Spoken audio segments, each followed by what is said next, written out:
Assalamu alaikum, 7th class. Hope you will be fine. Students, let's start chapter number 5. Open your page number 25. Industrialization in the Muslim world. Muslim दुनिया में सनतकारी. Industry means sanat, is the most important factor in the development of a country. कि industry यानी जो सनत है बहुत important factor है किसी भी मुल्क की तरक्की के लिए, as it creates wealth and improve the economy, क्योंकि ये वेल्थ को क्रिएट करता है और इम्प्रूव करता है हमारी मईशत को. The countries of the Muslim world have started in this field much later than the west. Muslim world यानी मुस्लिम दुनिया के जो ममालिक हैं उन्होंने इस फील्ड में जो है बहुत देर से कदम रखा वेस्ट के मुकाबले में. Two major reasons for this are that, इसकी दो मेजर जो रीज़न्स हैं, यानी जो बड़ी जो वजूहात हैं वो यहाँ पे बयान की जाती हैं. सबसे पहली है the colonial power did not encourage industrialisation in Asia as it was the source of cheap raw material for their own factories. Colonial power यानी जो नौबादियाती निज़ाम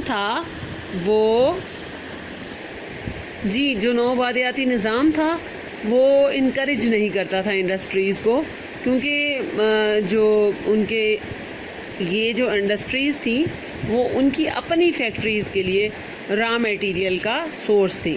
there was not enough high grade iron ore which is the basis of heavy industry. यानी high iron ore जो था, लोहा जो था वो भी दस्तयाब नहीं था जो कि किसी भी इंडस्ट्री की बेस होता है.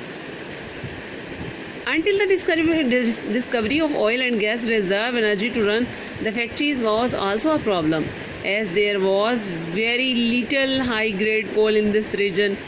इसके अलावा जो रीज़न्स थी वो ऑयल और गैस के रिज़र्व थे जो कि फैक्ट्रीज़ को रन करने के लिए काम आते हैं, और इसके अलावा हाई ग्रेड कोल यानी कोयला भी मौजूद नहीं था. However, industry has developed rapidly now. तेज़ी से इंडस्ट्री ने तरक्की की है. Although it is still based mostly on local agricultural or mineral products today, apart from Indonesia, Malaysia, Saudi Arabia, Turkey and Iran, which are fairly ahead in industrialization, other Muslim countries are also beginning to develop their industry. यानी यहाँ पे कुछ countries के name बताए गए हैं जिनमें Malaysia, Saudi Arabia, Turkey और ईरान शामिल हैं, जिन्होंने जो है इंडस्ट्रीज़ में जो है आगे बढ़ चुके हैं. इसके अलावा भी बाकी मुस्लिम कंट्रीज़ भी जो है अपने आप को आगे बढ़ाने की कोशिश कर रही हैं. Malaysia is the most developed country. Malaysia जो है वो बहुत ज़्यादा डेवलप्ड कंट्री है and produces high tech goods such as electronic equipment and electrical appliances for local use and export.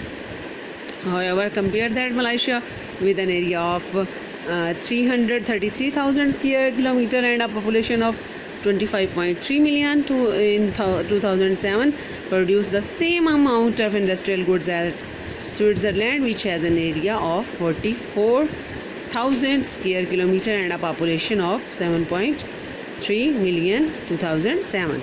The difference, of course, is that Switzerland has probably reached the peak of its output, while Malaysia and other Islamic countries have great scope for further development.